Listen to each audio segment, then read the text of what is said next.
Alright, hello friends, and welcome back to another exciting episode of Our Life, Beginnings and Always, Baxter's Route. Last episode, we surprisingly went out to get ice cream with Baxter. Wasn't expecting it at all, was kind of doing a little, this will be silly if I try this little side thing out, but I'm not planning on actually going through with it. And then we got ice cream, and I felt like it was such a good moment that I needed to continue on with it. But we're done with that now. We are ready to head back into the house, and I'm just really surprised by Baxter's route so far. Let's see what else we have to see in this. The door unlocked with a twist of your wrist. The sight earned a grateful sigh. It was a lucky gift of fate that the front door was left open. No one had checked since you were gone. You were able to slip inside and rejoin the others without any extra weirdness. Or at least that's what you thought. Miranda, Jude, and Scott stopped what they were doing to stare at your entrance. They must have heard the door close. Awkward. Hey. Jude at least didn't have an interest in asking you probing questions, thanks. He punctuated his greeting with an easy smile and resumed the silk flower arrangements. Wow! The missing kit has magically reappeared. Were you talking to Baxter? He folded his arms across his chest and watched you with an honest curiosity. Unlike his soon-to-be husband, he couldn't let the delay slide without mention. Yeah, we talked for a little while. We were catching up. Miranda's shoulders relaxed, hearing that news. Really? You seriously did know him before? I did, and do, sort of. He's still Baxter Ward. Letting that information sink in, Scott removed his glasses and idly cleaned the lenses on the end of his shirt. He slipped them on and then sheepishly scratched the top of his head. I know this Baxter stuff is old news for you, but I'm finding it hard to imagine. Sorry, that's probably because you're the only one of us who never met him before now. What? That comment was finally enough to pique Jude's curiosity. Miranda snickered as Jude put the silk flowers down. When did I meet him? Well, you didn't talk to him, but you had to have seen him. No clue. I'm more confused. Remember my 19th birthday party? He was there. Your 19th birthday? Yeah, he wasn't there as a guest. Baxter was one of the main people who put the whole party together. Jude's brow pinched and he gazed into the distance at nothing in particular, searching the recesses of his mind. At last, a spark behind his eyes brought him back to the present. I remember one strange dude, the edgy kid who kept messing with a chocolate fountain. Why was he there? That's the real question. Your grin stretched ear to ear, hearing Jude's recollection of Baxter. How typical of him. Somehow, seeing a strange monochrome man at his little sister's party didn't prompt him to ask any questions then. It was never too late, though. That was Baxter, and now that random edgy kid is planning your wedding. Ta-da! What? That was Baxter? With the eyeballs? With the eyeballs! Jude repeated those words slowly. He needed a moment to process. Yes. Then he dropped, folding like a chair. You'd never heard him laugh that hard. He was shaking. In contrast, Scott kept his composure. The longer Jude continued, the higher Scott's brows raised. What do you mean with the eyeballs? What's wrong with his eyeballs? The Eckert siblings were both peeling with laughter at that point. You could only hope Baxter had drifted far enough away to not be able to hear it himself. Nothing. There's never been anything wrong with Baxter's eyeballs, I think. Poor Scott. He never experienced Baxter's black and white glory in person. It wasn't something any of you could convey with mere words. Ha! Jude pressed his palm to his heart and leaned against the couch cushions until his breathing calmed down. Scott, you had to be there. He looks like a fool. Let's not hold it against him. Guess so. I'll take your word for it. Jude scooted to the edge of his seat and grinned widely at him. He gave Scott's leg a pat. On it. Time to get to work. Flowers won't arrange themselves. Scott bobbed his head, still in a daze, and the three of them got you up to speed with their crafting circle. The rest of the evening and well into the night was spent joking, sharing stories, and creating beautiful masterpieces. At one point, a new message in the group chat caught everyone's attention. Baxter asked for confirmation that tomorrow would be the big day. The big day out with the couple. I was like, okay, the wedding's not here yet, right? You weren't sure if it was only in your head, but Baxter's phrasing felt a little more friendly than his prior updates. He even used a thumbs up emoji. That was completely new. He went to bed and hoped this might be a turning point. Things were coming together. That next day, you had the morning, afternoon, and evening to yourself. Jude and Scott were gone until late. However, they managed to keep everyone in the loop while they were gone. The group chat buzzed with various updates throughout their adventures. There were glimpses of the suit stores that they were checking out, the event room they used for practicing dance in, and pictures of the three of them presumably taking a break. Jude and Scott were thrilled in the photos. Even the occasional Baxter in the background seemed pleased. And based on the updates, that wasn't for show. The wedding plans were genuinely going well. Meanwhile, you had your feet up, resting and recharging for the big event. You imagine Terry and Miranda spent their day off similarly. After all that hard work, the grand payoff was almost here. There was only one meeting left with the planner ahead of tomorrow. Miranda and Terry arrived at the house not long after you finished dinner. Just as things were talked about before, everyone was invited to Jude and Scott's place, rather than the office. It wasn't long before the fiancés and their wedding planner strolled in with their spirits high. Almost everyone got settled comfortably in the living room. Jude and Scott tirelessly sank into one end of the couch, while Terry sat at the other. Miranda folded her leg and sat on top of the arm of the couch, leaning into Terry. You shook your head teasingly at them as he passed by and plopped down on the room's other plush chair. Baxter, though, didn't pull a chair aside or sit down anywhere. Instead, he remained standing, holding his notebook, and waiting for his moment to begin the meeting. I would like to extend my sincere gratitude to everyone here. You've handled this stressful schedule commendably. Bravo! It's been excellent working with a party planning committee such as yourselves. Baxter bowed his head politely. It was clear that he was trying to maintain the wall of formality with his role as the wedding planner, but his earnest tone gave him away. Baxter meant what he said, from the heart. Before comments could be made, he changed gears and tapped the pad of his finger to his chin. My main concern at this point is simply the partygoers enjoying themselves the day of. Though there are a few remaining details we need to get out of the way before I leave, it's minor. The room buzzed with excitement. The fruits of your hard labor were almost ready to feast on. Miranda reached across Terry on the couch and gave her brother a high five. So great! I can't believe we made it in one piece. Seriously? You and me both. They both laughed heartily, and she offered Scott a high five next. Terry, meanwhile, dropped his chin on Miranda's spine with a quiet hum. She squealed at the sudden contact and missed Scott's hand. Scott immediately shifted from the high five to making sure Miranda wouldn't lose her balance. Baxter cleared his throat to regain the room's attention.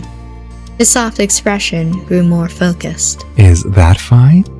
As I said before, we have a few remaining details to sort out. May I? Knock yourself out, but hurry before Randy knocks somebody upside the head. I'm fine, Jude. Thank you for being concerned. Yep. Miranda resumed her seat, perched on the arm of the couch, and Terry signaled Baxter to start with a thumbs up. So we had quite a productive day, as you might have seen. Scott sat up straighter in his seat and nodded confidently. He couldn't hold his thought a second longer. We got the suits. They're super. Oh, they're super suits, okay. Soul, he was the man who assisted us at the store, was a massive help finding us options that worked splendidly off the rack. And Baxter showed us some steps. He sheepishly rubbed the side of his neck and glanced at his husband-to-be. Jude playfully bumped his shoulder into Scott's side. I knew that sound was coming out somewhere.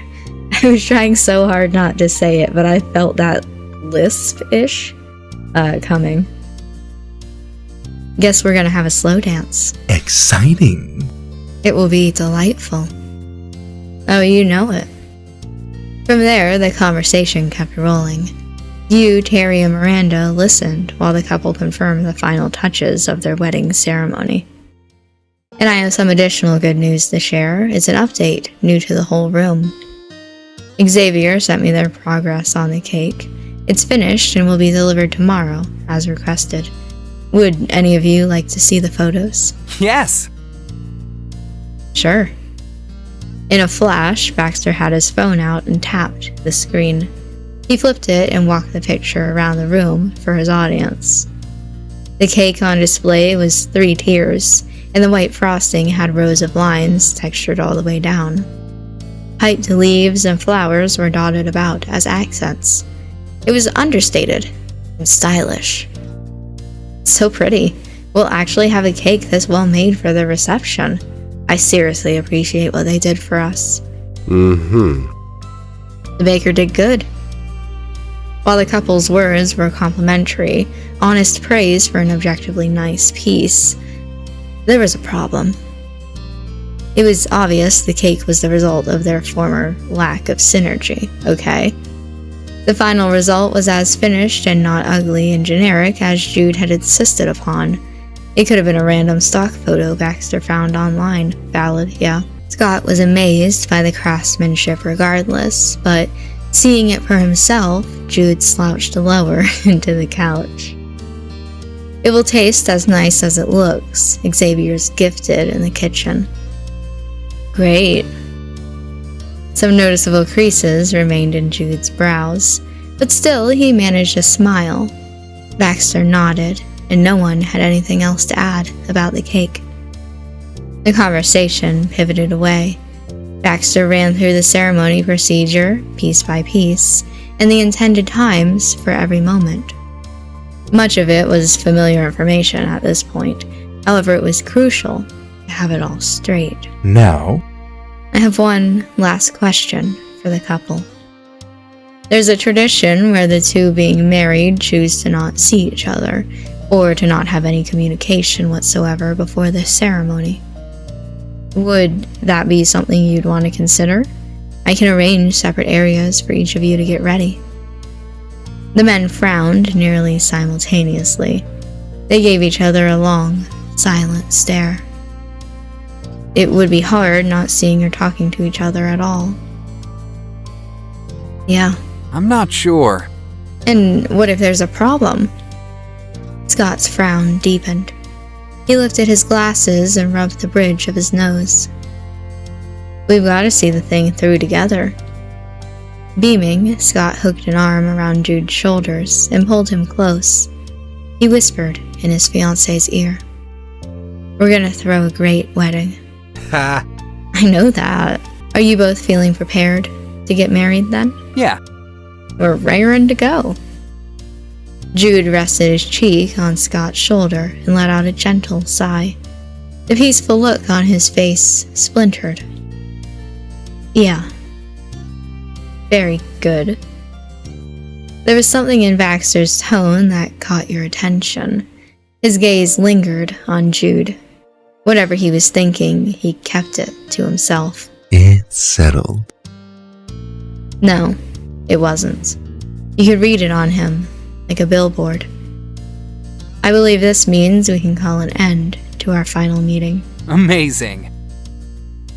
Woo! The couple got to their feet and gave their heartfelt thanks and goodbyes. Miranda hopped off the armrest and pulled Terry along too.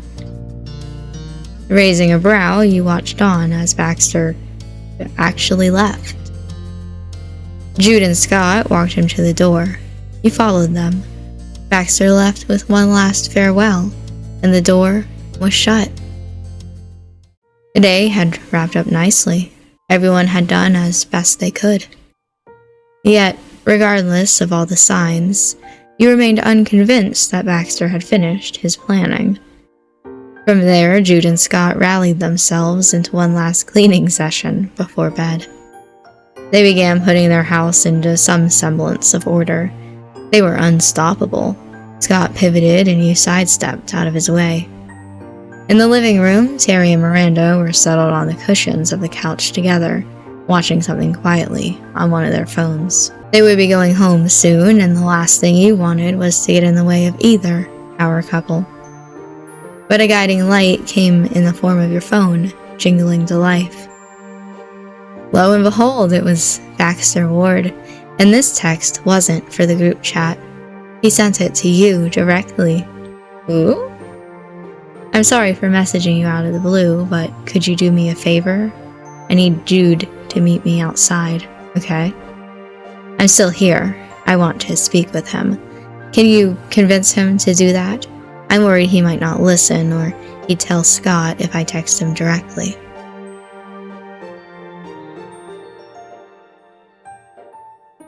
I mean, yes, I'll answer.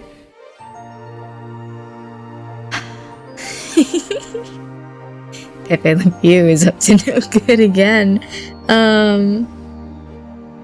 I really like that one. I don't know that I would actually say that though. I'd probably just say alright or something. I really want to say Pepe Le Pew is up to no good again. It's not as bad as you assume. No, I didn't think it was a bad thing. I'm just making fun of you. You're welcome to join us for the conversation, but it's urgent that I speak to him now. You were forming an idea on where this was about to go as you slipped your phone into your pocket and got to work. Scott had moved into the living room, so that meant Jude was alone in the kitchen. Perfect timing. Fortunately, he was too absorbed in his task to notice you sneaking past. Jude stood at the sink, humming a quiet tune. He was already making a dent and washing the dishes that had piled up from earlier in the day. Hey, Jude. What's up? He didn't take his eyes off the suds. You hung back in the doorway and made sure that you were alone before inching closer. I know this is going to sound weird, but could you follow me outside for a second? He looked at you then. Yeah, that does sound weird. Thanks. But he put the bowl he'd finished scrubbing on the drying rack and then dried his hands. Sure. Lead the way. Thanks. The two of you were halfway through the house, almost home free, when Jude startled you by speaking. You stopped, dead in your tracks. This is about Baxter, right? How did you blow it that bad? You were about to blurt it out, but then Jude crossed his arms, and his expression morphed into something you'd expect more from Liz. Oh. Jude wasn't onto what was really happening. He thought you wanted to talk about Baxter from your own personal angle. Your conflicting emotions must have been dancing across your face, because Jude dropped the protective expression for a sympathetic one. It's good. You can tell me about it outside. Yeah, sure. Bullet dodged. Without exchanging another word, you led him out the front door. Jude froze only a couple feet outside his doorstep. His head snapped to the side, catching where Baxter was leaning against the side of the house. Why are you on the side of the house, you creep? Hello. Thank you so much for your help, Kit. Baxter moved off the wall and readjusted his jacket. He grinned widely. It sent a shiver down your spine, okay? There was something about arranging a confrontation at night with an unsuspecting Mark and a man in a well-tailored suit that made you feel You are now an accomplice to a crime. Okay. Local hero falls into a trap set by a devious, monochromatic supervillain and all that. You coughed and turned away to regain your composure. Baxter's master plan was going to be in Jude's favor, obviously. Not that he knew that. Jude's gaze flickered between his two captors. What's going on? That's exactly what I wanted to ask. You didn't appear particularly thrilled at the end of our meeting. Jude's uneasiness vanished and was replaced by a clenched jaw. It's all good, Baxter. Come on. You'll have to do better than that. I don't believe either of us are convinced. Oh, am I, on your side too? Or both? Are we good cop, bad copping right now? Which one am I? It's fine. Things are as good as they're gonna be. Baxter sighed at the note of hurt in Jude's tone. He let his hands sink into his pockets. We can't even begin to find a solution or a compromise if you're not willing to discuss the issue. Jude tapped his foot anxiously. He hoped someone else would speak, but the two of you were waiting for him. It's way too late. I understand. I believe I have an idea of what this is about, but I could be wrong. Please, try me. Jude opened his mouth, hesitated, and then closed it. He glanced away and scrubbed his fingers roughly through his hair. Why not? You're the wedding planner. He let out a defeated sigh and guiltily lifted his gaze. The problem is that cake. I screwed it up.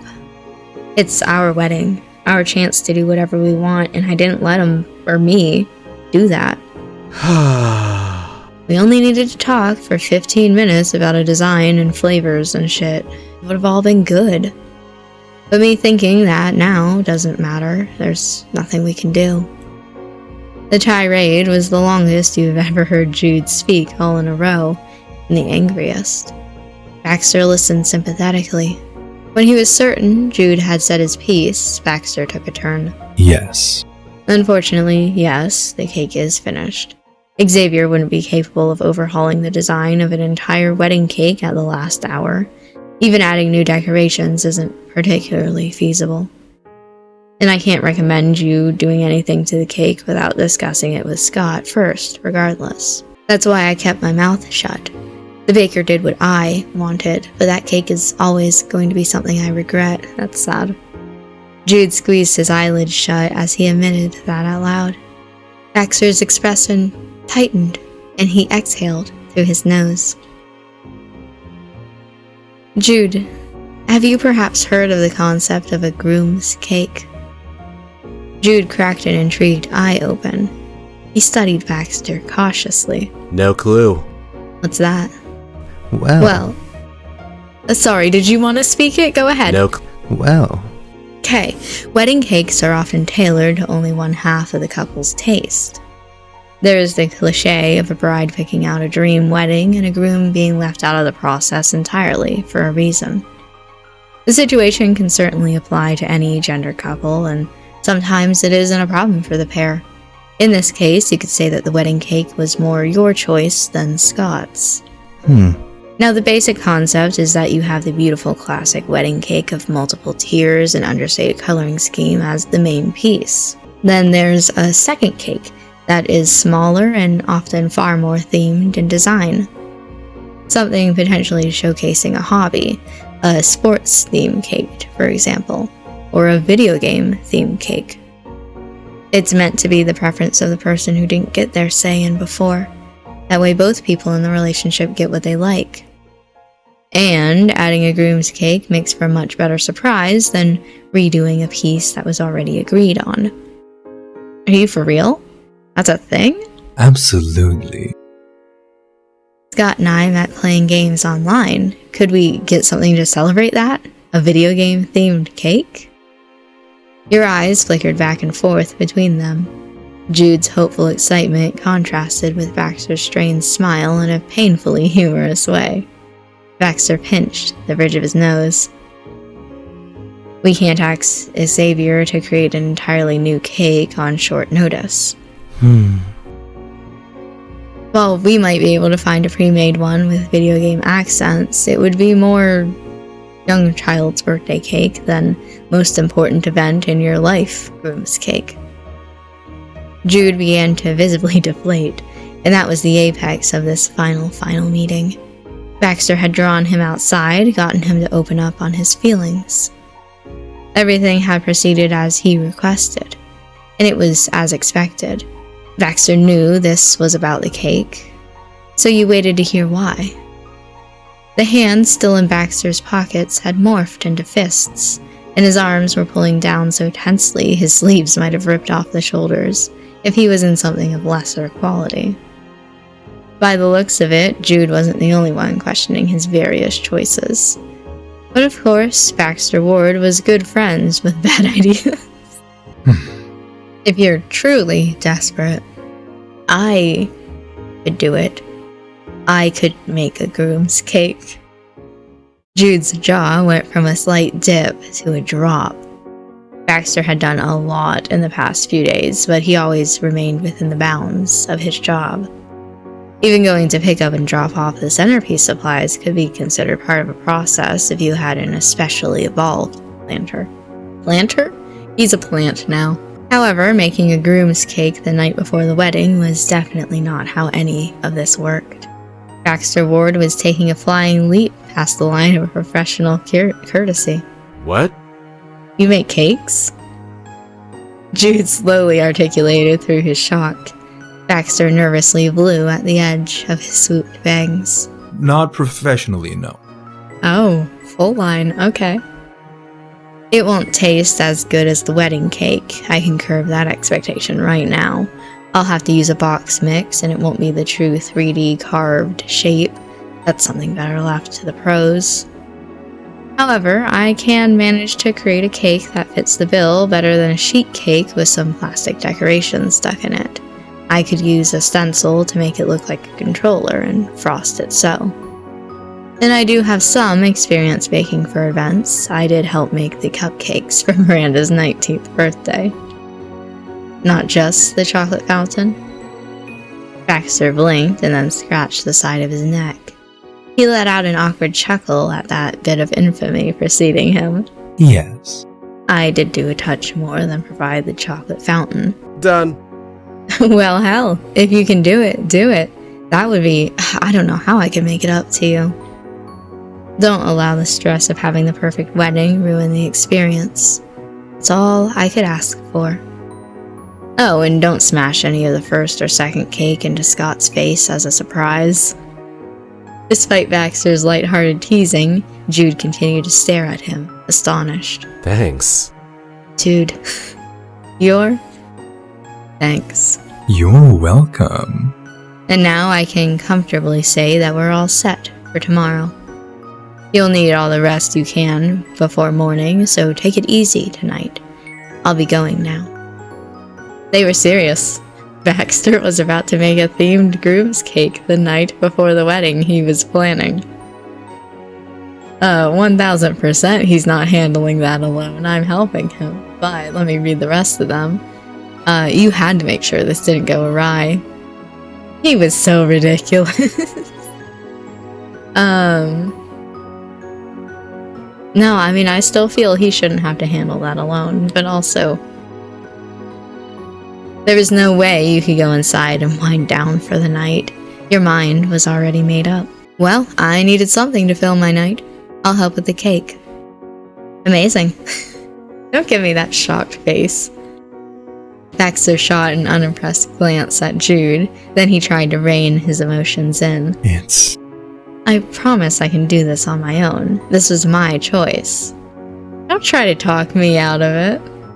Jude wouldn't let Scott do everything himself, and I'm not going to let you get overwhelmed trying to do everything on your own either. You need help. Baxter's hesitancy and discomfort was evident. He gave the collar of his shirt a light tug. Is that fine? I'll be baking in my apartment. Uh-huh. I'll go with you. He still didn't quite believe his ears, but he also didn't question your actions any further. Fine. I'm grateful for your assistance. Oh, Thanks again. I'll text you a picture of Scott's favorite controller. Okay? And for Kit, I'll bullshit some reason you're gone. Thanks. We're out getting ice cream again. Yes, that'd be excellent. Jude's forethought got Baxter to refocus on the situation. He scratched the side of his cheek. But before we go, I have one more question for you, Jude. Shoot. Do you have a cake mix and either pre-made frosting or powdered sugar? Oh, and perhaps food coloring. And a sheet pan, too, if you have that. You are not prepared at all for this, dude. He far exceeded the limits of one more question and managed to tell you both indirectly that he needed literally everything other than the eggs and oil. Baxter was shameless about his request and simply shrugged and said, Honestly, I don't have any baking supplies. I figured it'd save us a trip to the store and fret over brands if we could use ingredients from your own kitchen. Of course you don't have any baking supplies. Jude tipped his head back and let out a deep laugh. He rocked forward and wiped a tear from his eye. got it. We probably have stuff you can use. Wait here. Jude jogged to the house, leaving you and Baxter there on the driveway. He didn't even bother closing the door, so the light from inside fell between you. Neither of you uttered a single word. Jude would return any minute, and you'd have the whole night to say anything either of you wanted. A couple minutes later, Jude rushed back out with his arms full. He passed Baxter a sheet pan stacked with supplies. Carrot cake mix, okay. I mean, I love a good carrot cake, not what I expected for the wedding. 2 containers of cheesecake frosting and a box with red, green, blue, and yellow food coloring. Scott prefers this way more than chocolate and vanilla, okay? We can do a lot with this. perfect. Yes, it's going to work. Good night, Jude. I'll take care of this, and Kit, you have nothing to worry about. How kind of you. Arching a playful brow, you placed a hand on your hip. He swung your attention to Jude. Though I'm starting to wonder if I should be more concerned about the cake or myself. I guess we'll find out tomorrow. Baxter's mouth crooked into a familiar smirk. Jude shook his head and waved you both off. All right. We're on the clock. Drive safe. And with that, you and Baxter split from the group for one final pre-wedding mission. You hurried across the street and climbed into his car. Soft music poured out of his car stereo in lieu of a conversation, fitting itself in as the ambient backbeat on the drive to Prism Vista. Streetlights lined the freeway and cars rushed by with their own purposeful missions. Yours was just as important. Baking cakes was no small matter. I can't wait to tell Xavier this. Baking a cake at, well, Baxter's. It was a novelty, all things considered. There'd been times when you went to the condo rented out for Baxter by the elusive Mr. and Mrs. Ward, on top of the occasions when you'd been to his office to help with the wedding planning. Now, you were going to be treading new ground in his day-to-day space. There was something that felt impossibly personal about it. That kind of thing wasn't even an option that summer. His family lived out of state, and he was going to college across the country. You wondered if 19-year-old Baxter would have invited you into his home or dorm room if he could have. It didn't take long to come up with an answer. You had a feeling that he would have avoided it. Monochrome Baxter would be in a heap of trouble if the people he wanted to hide from knew where he lived. So what made this Baxter different from that one? The veneer of professionalism colored your shared silence, but the air wasn't taut with tension so much as buzzing with anticipation. Oh. Okay, sorry. Fancy. Eventually, Baxter pulled into the parking lot of a high-rise apartment building and, with some fumbling, managed to get through the doorway with some of the cake materials in his arm. He entrusted the cake mix, arguably the most important part, to you. As Baxter gestured to the modern decor in the minimalistic lobby you passed through, he guided you both towards a polished chrome elevator. His fingerprints were left behind on the shining buttons. The elevator took you to the 11th floor, where you followed Baxter to the end of the hall and into his apartment. Shrugging the supplies more to one side, he unlocked the door and held it open. After you, Kit. Don't mind if I do? By the time he closed his mouth, you'd already made your way inside of the apartment. There was a part of you that was undeniably curious about what you'd find. Black and white? Wow! No, I was joking about the black and white. I figured there'd be color. Whatever you expected, it wasn't this. The apartment opened up into a chic living room embellished with tones of oranges, blues, and grays. Silvery curtains were drawn aside, and the metal on some of the furniture gleamed with a similar polish to those in the lobby. Distant light from the cityscape shone in from the huge floor-to-ceiling glass doors that opened onto a balcony. From here, it felt as though Prism Vista stretched impossibly far, and it was at this moment that you were reminded how incredibly small Sunset Bird was, by comparison. Baxter's voice grounded you again as he entered from your periphery, hands newly emptied of the baking supplies. He must have put them down when you were looking around. What do you think? So, this is my home. There was the whisper of a thrill in that question. No black and white decor. I didn't read the rest of them yet. Oh, that's mean. That's mean. I'm gonna make a joke. I apologize. I left them back in 2016 where they belong. Damn. He rolled his eyes at the joke, though it wasn't out of any genuine irritation. He knew better than anyone that his fixation was more than a little odd. That isn't entirely true, of course. I continued my insistence on monochrome past that year. It hasn't been as long as I would like since I've made peace with the full color spectrum. Still, I think we're on speaking terms after my many years away. I hope you're happy together. He merely grinned, a wry expression settling on his face as he nodded in agreement. You're too kind.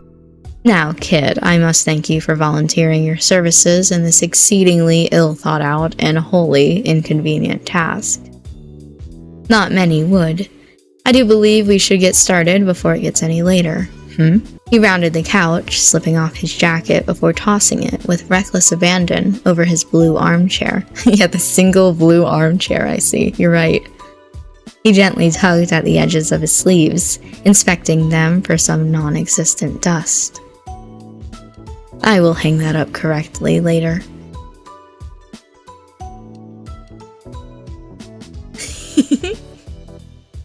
Weet woo! I don't know how to whistle. Oh, I also talk about a great view.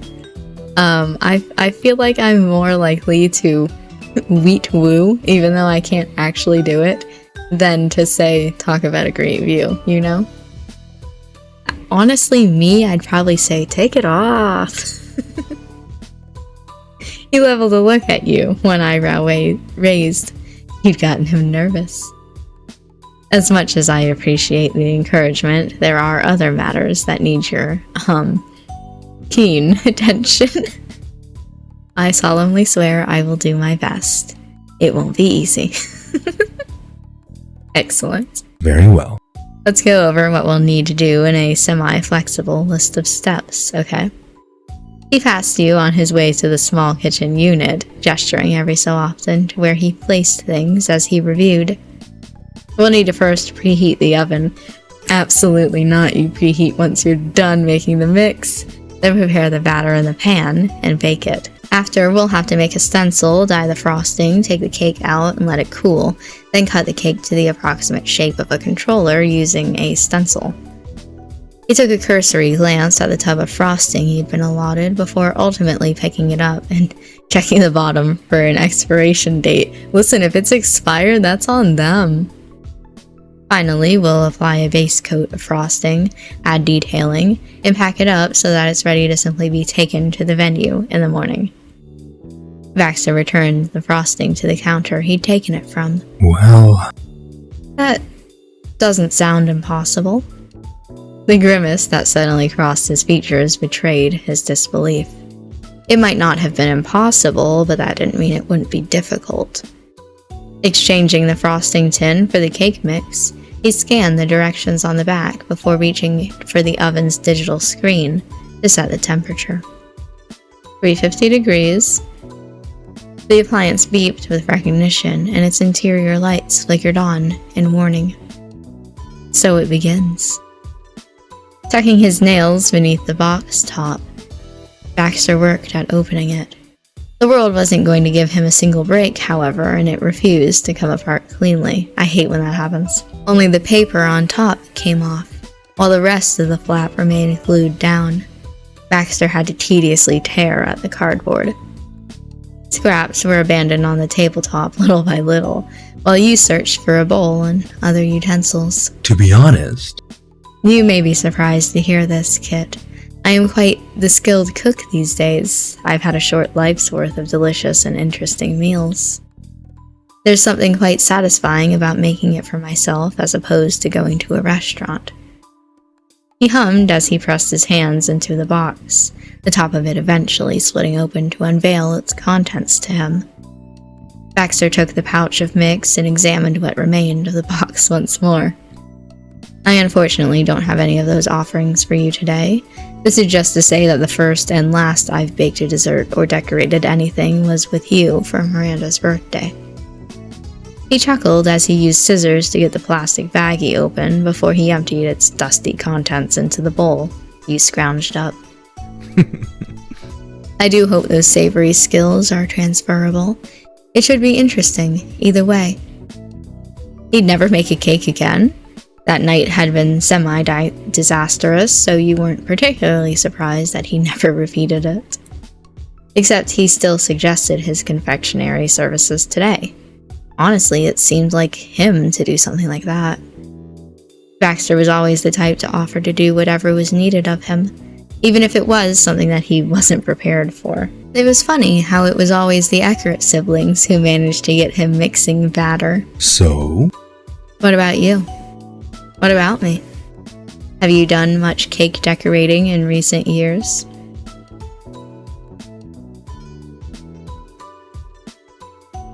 So, I bake occasionally. Not like anything big, but just sometimes, you want a cake. Sometimes you want a sweet little treat, right? Decorating wise, just slap some frosting on there. Which I guess is what we're doing here, but I'm not good at it. You just plop it on there, spread it around, done. I don't do anything fancy. excellent. The decor will make up for the box cake taste. Don't sweat the details too hard. We'll make what we make. It was as simple as that. You headed to the sink to wash your hands. Without further discussion, and with a massive list of things to still be done, you and Baxter set to work, preparing the cake. That went without a hitch, shockingly. It was only oil, water, and an egg into the pre-mixed dry ingredients, but the track record for things going wrong was impressive. Once that was combined, you lined the pan with parchment paper, and Baxter poured in the batter. By the time you rinsed out the bowl, the oven beeped. Baxter, after checking to make sure the temperature was right at least twice, slid the pan into the oven. He set a timer for half an hour in accordance with the directions. I can do that. It might take a little bit longer than that. I'll keep an eye on it. The last thing we need is a burnt cake. Right. Suddenly, all that was left to do was wait. Baxter checked his phone for messages as he leaned against the counter. Aha. A grin spread across his features and his fingers flew across the screen to send off a quick text. Peering from around his side, you managed to sneak a peek at a few pictures of Scott's game controller. It had a thankfully uncomplicated design, bright red with a handful of black and white buttons and joysticks. The shape looked like it would be pretty easy to replicate.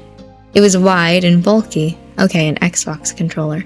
A sheet cake would be carved into the general shape for sure. With this, I'll prepare a stencil.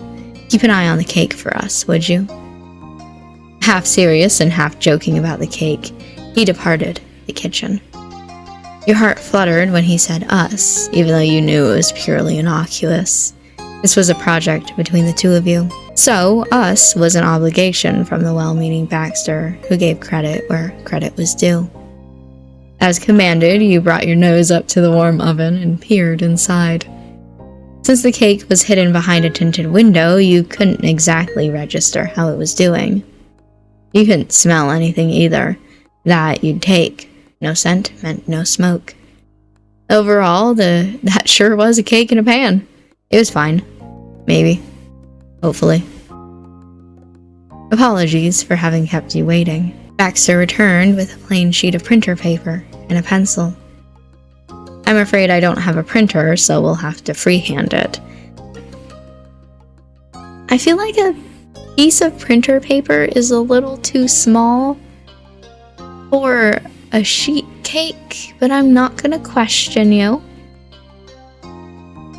You know, I feel like a sheet of printer paper is 8 by 11 and a sheet cake is 9 by 13.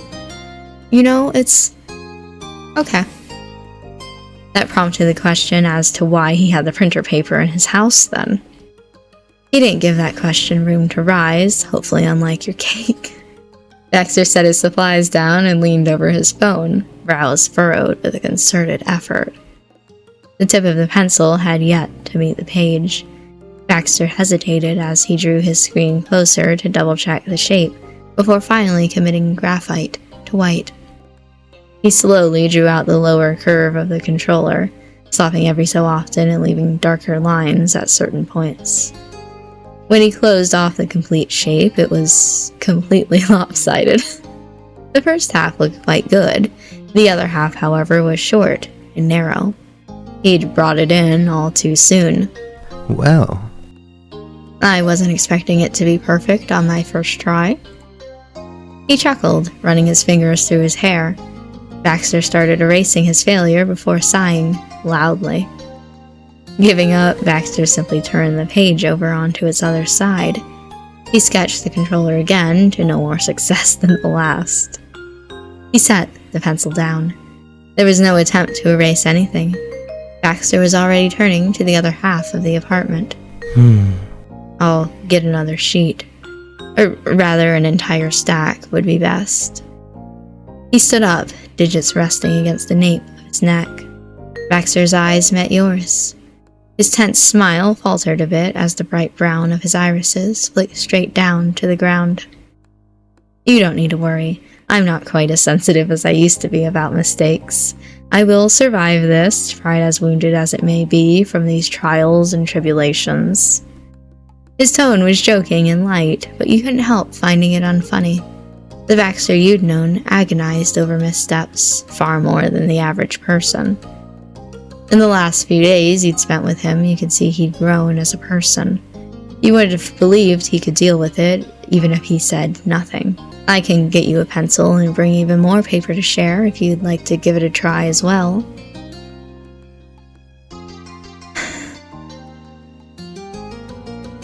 It was worth giving it a shot.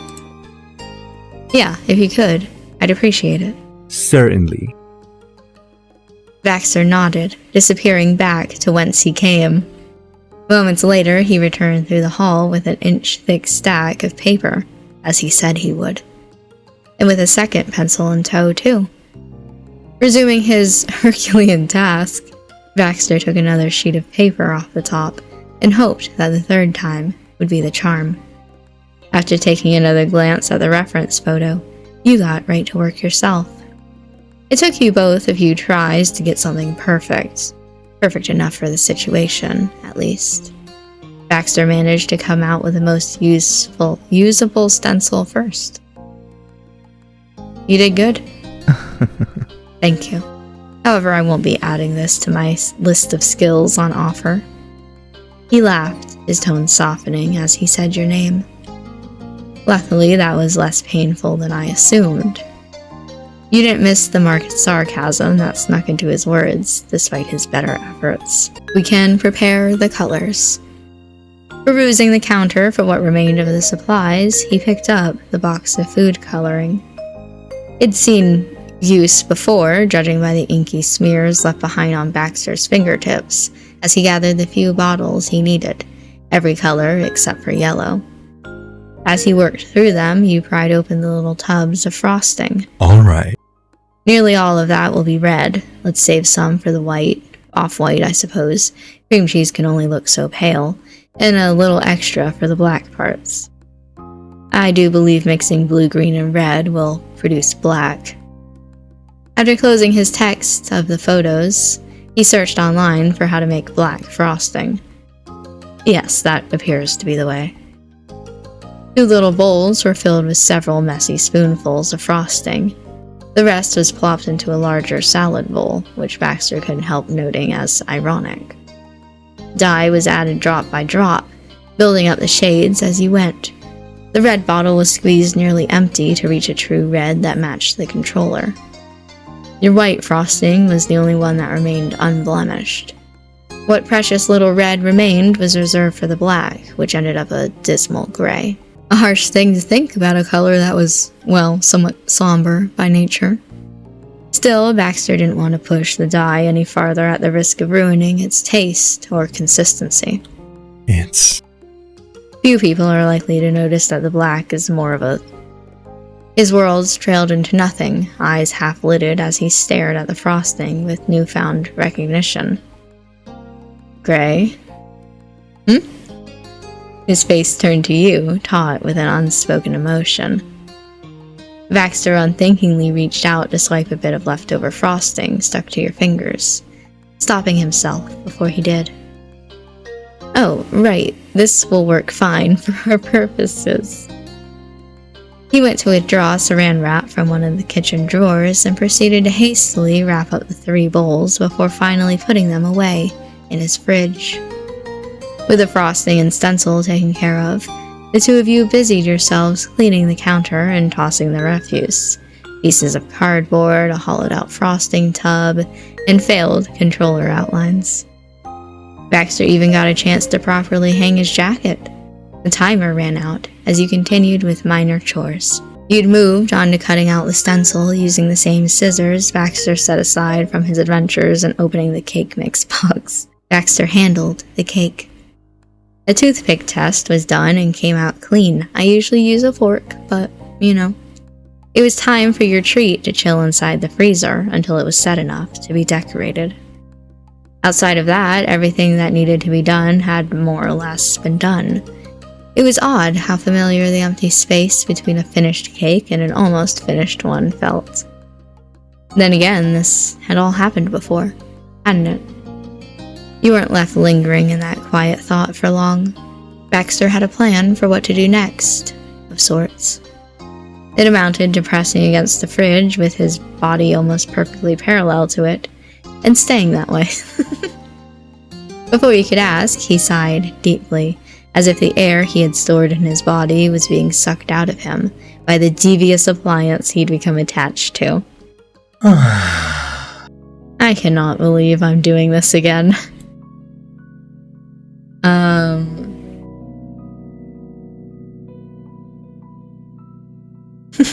You sighed alongside. Not literally, there wasn't enough space by the fridge for that. I'm gonna say, I can.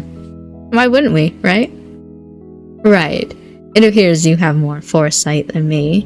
Not that that's all surprising.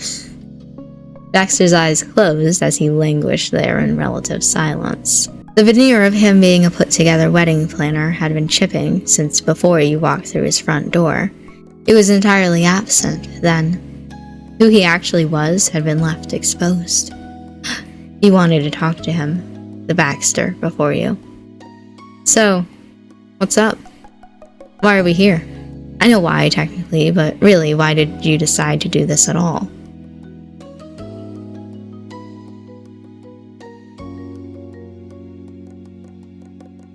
I'm gonna say it's pretty funny, you know?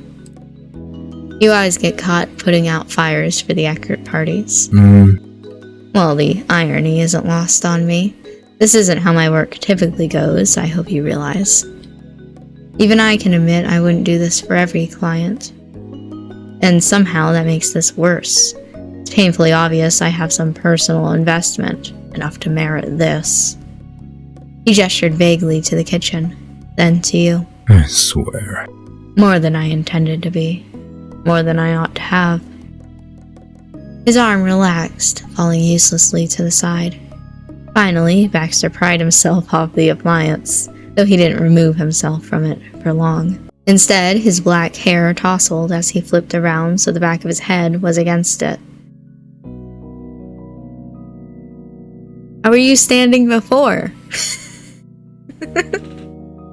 Wait, I thought your back was to it. What do you mean you flip around so the back of your head was against? Were you standing there this entire time against the fridge?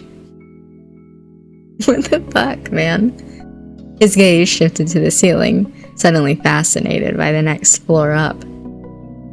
I wouldn't have done this if you weren't here. I know. Trust me, I'm aware. Baxter closed his eyes, sighing deeply as he continued. Even though Miranda was the client's sister, he said client in a way that made Jude sound clerical, that detached him from knowing him, Miranda, or Scott as actual people. I Wouldn't have offered. It'd be overreaching to do as much as I have. I've gone beyond the line of pure professionalism more than once already. The cake is the icing on top. Why did you do it then, if you're so worried? And what do I have to do with it? Oh my god, I'm stupid! I'm stupid! I can't even say anything to, save this. I'm just stupid. The question made him stop in his tracks. His confession came, uncharacteristically, without much thought on how it'd be received. Now, he needed to explain himself. Well, naturally, it's against my better judgment to make anyone uncomfortable. Of course. In such a tight spot, Jude wouldn't have questioned any help he was offered. But what would Miranda have thought? And Terry, as well? If some strange man they knew long ago was getting that personally involved in their situation. I wouldn't have crossed that line, no matter how much sympathy I had for Jude's position. Miranda and Terry had been your friends for years. You were certain Baxter was wrong about his assumption. Whether or not Baxter had prior experience with those two, there was no way they could judge him poorly for caring about someone, especially when it was for Jude and Scott. Baxter wasn't finished, however, and you weren't going to interrupt. So where did my confidence come from? Very simply, I thought you would understand.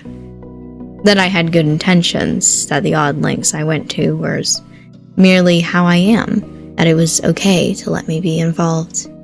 And if you did understand, everyone else would as well. Oh.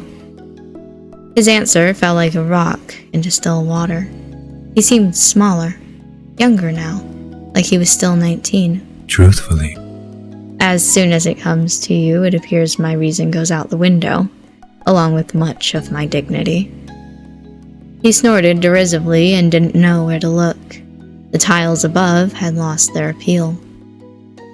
That's how it is.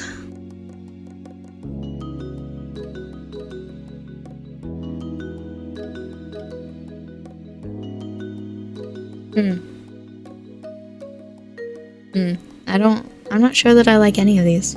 I guess the closest is I do understand, but I don't like I know you.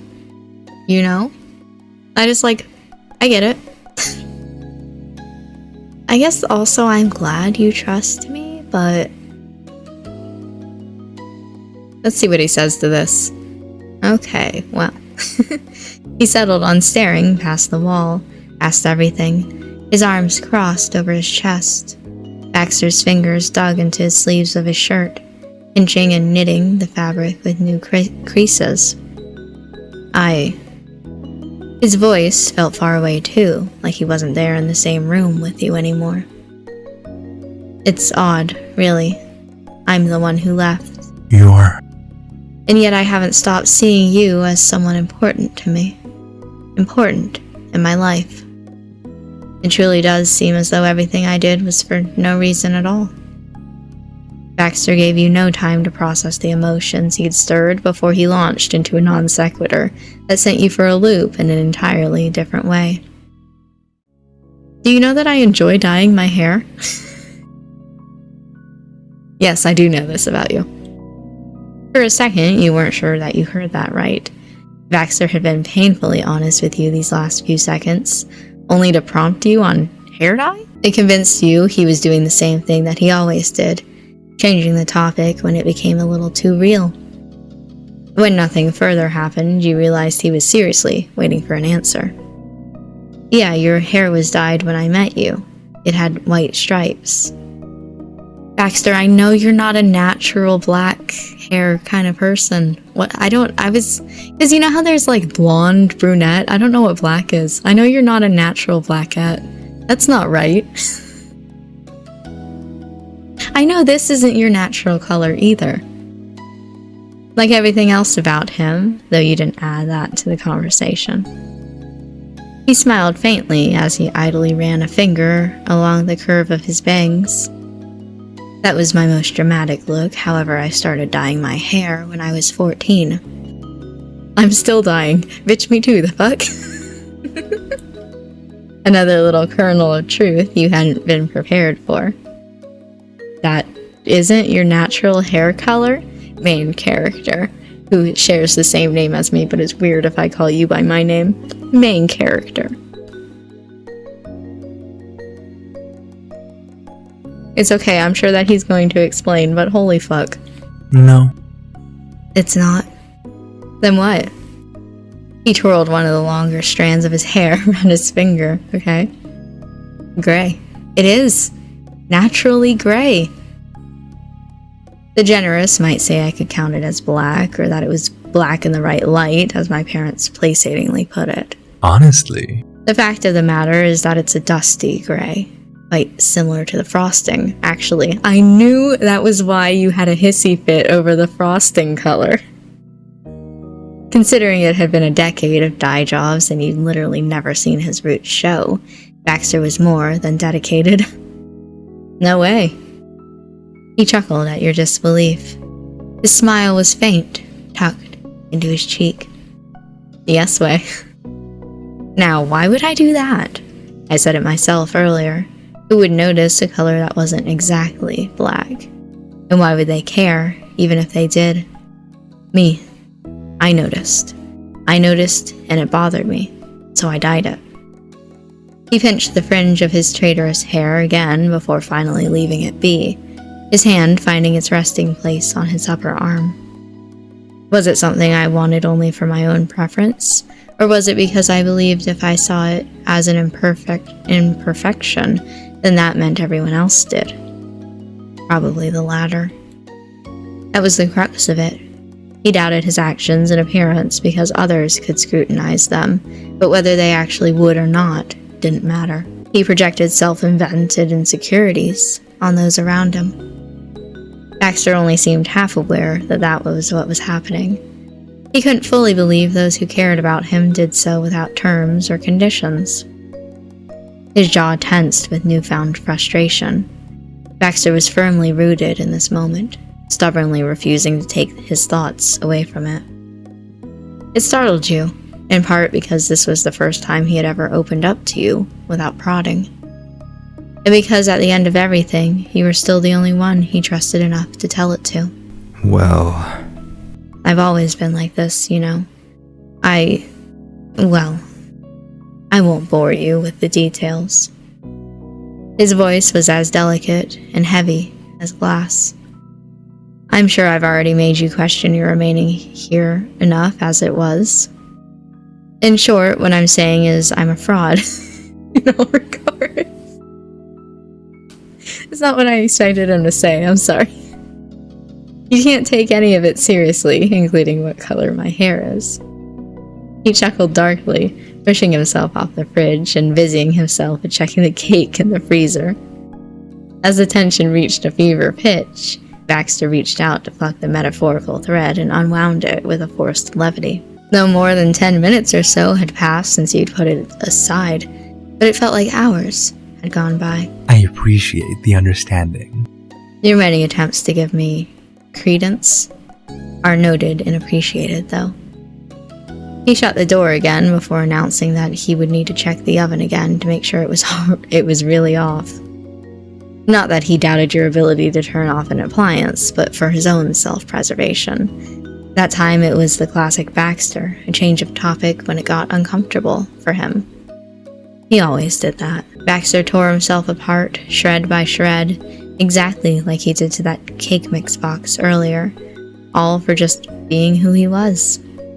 Of course, he wasn't telling the truth when he told you he didn't do that anymore. That was another of his made-up stories he said for the amusement of the listener. You had some clarity for the first time in years. Baxter returned to your side eventually.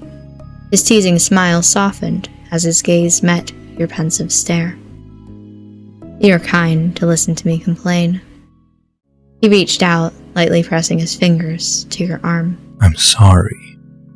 It was a bad idea to make you deal with that. I won't sour everything that we, Jude, Scott, Miranda, and Terry worked for by ruminating on my indiscretions the night before the wedding. At least not for any longer. His voice was firmer, a change from moments before. He drew his line in the sand for the evening, meaning that you weren't going to be able to pry any more out of him. But perhaps later, if you're interested. Oh.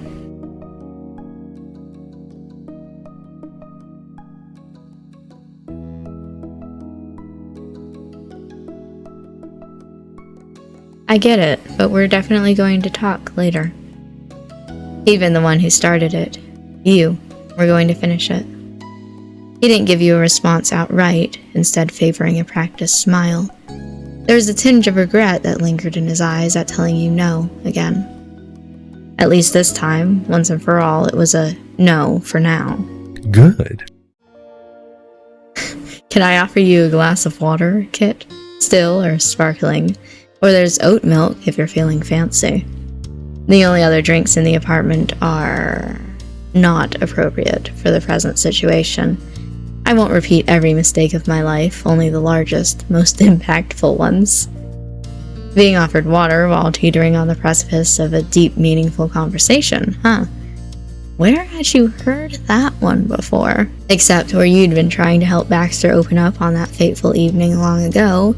Here he was once again deploying social niceties to make sure that didn't happen. Talk about ironic. It was strange that the events from 5 years prior should keep showing relevance in the present, but with the steps out of order and the meanings jumbled up. As if the two of you were tentatively resuming the motions of a dance you'd thought forgotten, an encore of a summer which had since faded into memory. Variations on a theme. Baxter was still regarding you with a polite expression, faintly inquisitive. Right, the drink. That was a real question.